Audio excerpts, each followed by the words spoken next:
लवकरच अधिक महिना सुरू होणार आहे. आपल्याकडे लेक व जावयाला वाण देण्याची प्रथा आहे. हा अधिक महिना 33 महिन्यांनी येतो. त्यामुळे कुठलीही जाळीदार मिठाई तसेच पुरणाचे धोंडे 33च्या आकड्याने वाणाच्या रूपाने दिले जातात. ह्या आधीही मी पुरणाच्या धोंड्यांची तसेच अनारशांची रेसिपी दाखवली आहे. नमस्कार, मी संगीता सोनार, संगीताच किचन स्टोरीमध्ये आपणा सर्वांचे मनापासून स्वागत करत आहे. आज मी अधिक मासानिमित्त अनारसे बनवणार आहे. अगदी डिटेलमध्ये ही रेसिपी दाखवणार आहे. या पद्धतीने प्रोसेस फॉलो केली तर अनारसे बिलकुल चुकणार नाही. ही रेसिपी मी 2 भागात दाखवणार आहे. ह्या भागात अनारशाचे पीठ कसे बनवायचे ते बघूया व दुसऱ्या भागात अनारसे तयार करण्याची प्रोसेस दाखवणार आहे. चला सुरुवात करूया. अनारसे तयार करण्यासाठी आपण जितका जाड आणि जुना तांदूळ वापरू तितकं ते चांगलं असतं. येथे मी परिमल तांदूळ वापरला आहे. रेशनचा तांदूळ सुद्धा आपण वापरू शकतो. अगदीच नसेल तर आंबेमोहोर तांदूळ चालू शकतो, तसेच बासमती तुकडा सुद्धा चालू शकतो. आता हे अर्धा किलो तांदूळ मी घेतलेले आहेत. धुवून घ्यायचे. 3 वेळेस मी पाण्याने स्वच्छ धुवून घेणार आहे. आता पाणी घालून घेते. तांदूळात पाणी घालून झालेले आहे. हे तांदूळ आता मी बरोबर 24 तासांनी म्हणजे उद्या सकाळी हे पाणी उपसून घेणार आणि परत याच्यामध्ये दुसरं पाणी घालणार आहे. असं 3 दिवस आपल्याला हे पाणी बदलवायचं आहे, नवीन पाणी घालायचं आहे. त्यानंतर 4थ्या दिवशी आपण पाणी ड्रेन करून घेणार आहे. त्यानंतर पुढची प्रोसेस मी दाखवते. कव्हर करून घेतलं आहे. आता उद्या सकाळी मी दाखवते. अनारशाचे तांदूळ काल मी बरोबर ह्याच वेळेस भिजवून घेतले होते. आज दुसरा दिवस आहे. आता हे पाणी यातलं बदलायचं आहे. एका बाउलमध्ये मी चाळणी ठेवून घेतलेली आहे. आता हे पाणी काढून घेते.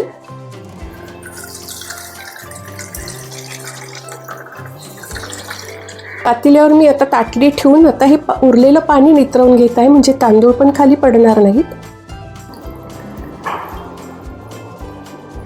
ह्या पाण्याचा वापर बरेच लोक केस धुण्यासाठी करतात. त्यामुळे केस छान घनदाट आणि लांब सडक होतात. ह्यामध्ये आता परत पाणी घालून घेते. उद्या बरोबर ह्याच वेळेस मी पाणी बदलून घेणार आहे. उद्या 3रा दिवस आहे. आता हे परत मी झाकण ठेवून घेते. अनारशाचे तांदूळ भिजवून आज 3 दिवस झाले. आज 3रा दिवस आहे. आता हे पाणी सुद्धा मी बदलून घेणार आहे. काढून घेते पाणी. एका बाउलमध्ये मी आता ही चाळणी ठेवली आहे. पडायला नको खाली, त्यामुळे मी एक ताटली ठेवूनच अशी पाणी नितरवून घेते. पाणी घालून घेते. आता परत उद्याला ह्याच वेळेस मी हे पाणी नितरवून घेणार आहे आणि पुढची प्रोसेस करणार आहे. आज तांदूळ भिजत घालून बरोबर 4 दिवस झाले आहेत. ते आता मी उपसून घेणार आणि स्वच्छ कपड्यावर पसरवून ते सावलीमध्ये तसेच पंख्याखाली सुकवून घेणार आहे. एका पातेल्यावर ही चाळणी ठेवून घेतलेली आहे.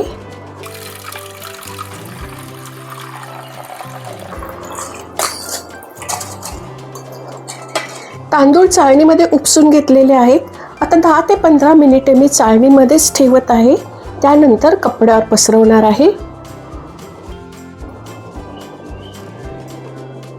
तांदूळ आता काढून घेते. हे तांदूळ आपल्याला उन्हामध्ये कडक बिलकुल नाही सुकवायचे आहेत. यासाठी सावलीतच सुकवायचे आहेत. पंख्याच्या हवेखाली सुकवू शकतो. आणि हे इतपतच आपल्याला सुकवायचे, फक्त त्याच्यामध्ये थंडावा राहिला पाहिजे, पण ओलावा नसावा. तांदूळ व्यवस्थित पसरवून झालेले आहेत. साधारणतः 1.5 ते 2 तास हे सुकायला लागणार आहे. फार कडक सुकवायचे नाही आहेत. आता 1.5 ते 2 तास झाल्यावर मी पुढची प्रोसेस करणार आहे.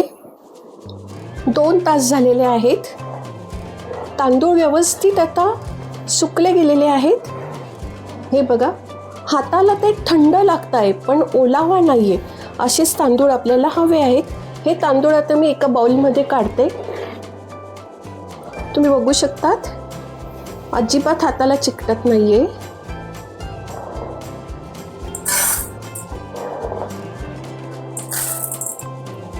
हे तांदूळ आता मिक्सरच्या जारमध्ये काढते. व्यवस्थित बारीक करून घ्यायचे.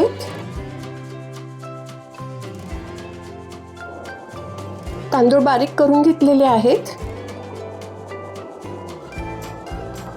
आता हे पीठ मी चाळून घेते. गुळाचं प्रमाण हे या पिठाच्या प्रमाणावर आहे. हे तांदूळ जरी मी अर्धा किलो घेतले होते, आता हे चाळल्यानंतर जो जाडसर रवा उरणार आहे तो आपल्याला त्याच्यातून कमी करून मग ठरवायचं आहे गुळ किती घ्यायचा, कारण गुळ हा बरोबरीने लागत असतो.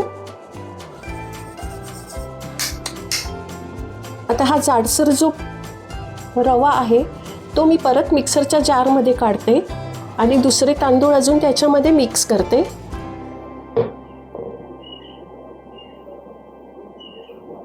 उरलेले तांदूळ सुद्धा घालते. फिरवून घेते. आता मी संपूर्ण पीठ आता दळून झालेलं आहे. हे बघा, जो जाडसर भाग उरला होता तो सुद्धा मी 2 वेळेस फिरवून घेतलेला आहे. अगदी 50 ग्रॅम पण जाडसर रवा उरलेला नाहीये. आता त्या प्रमाणात आपल्याला गुळाचं प्रमाण घ्यायचं आहे. हे मी आता बाजूला ठेवते. पीठ अगदी व्यवस्थित चाळून झालेलं आहे. 500 ग्रॅम तांदूळ होते, त्यातले जवळजवळ 50 ग्रॅमपेक्षाही कमी जाडसर रवा निघाला, तो बाजूला ठेवला आहे. म्हणजे 450 ग्रॅमपर्यंत हे पीठ आहे.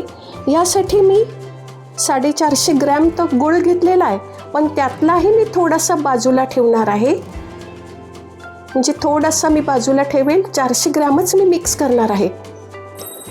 मी स्टारची गुळाची भेली आणली होती, ती जवळजवळ 450 ग्रॅम आहे. त्यातला एवढा गुळ मी बाजूला ठेवलेला आहे. गुळ आता या पिठामध्ये घालून घ्यायचा आहे.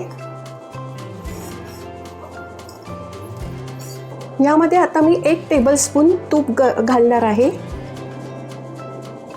गाईचं तूप आहे हे. आता हे छान मिक्स करून घ्यायचं आहे.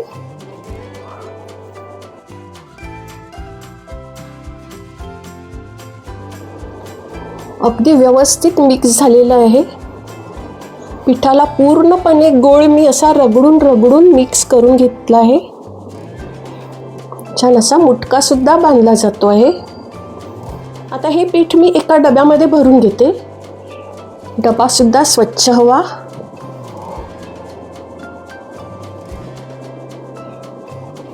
लाडू बांधला गेलेला आहे. व्यवस्थित पीठ झालेलं आहे. डब्यात ठेवते.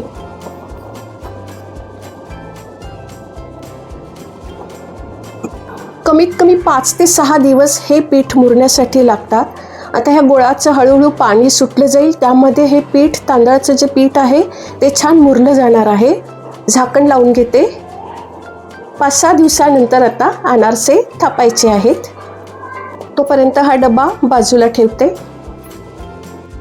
पुढील भागात मी जाळीदार अनारसे तयार करण्याची प्रोसेस दाखवणार आहे, तर तुम्ही भाग 2 बघायला विसरू नका. जर तुम्हाला हा भाग 1 आवडला असेल तर मला कमेंटमध्ये नक्की कळवा.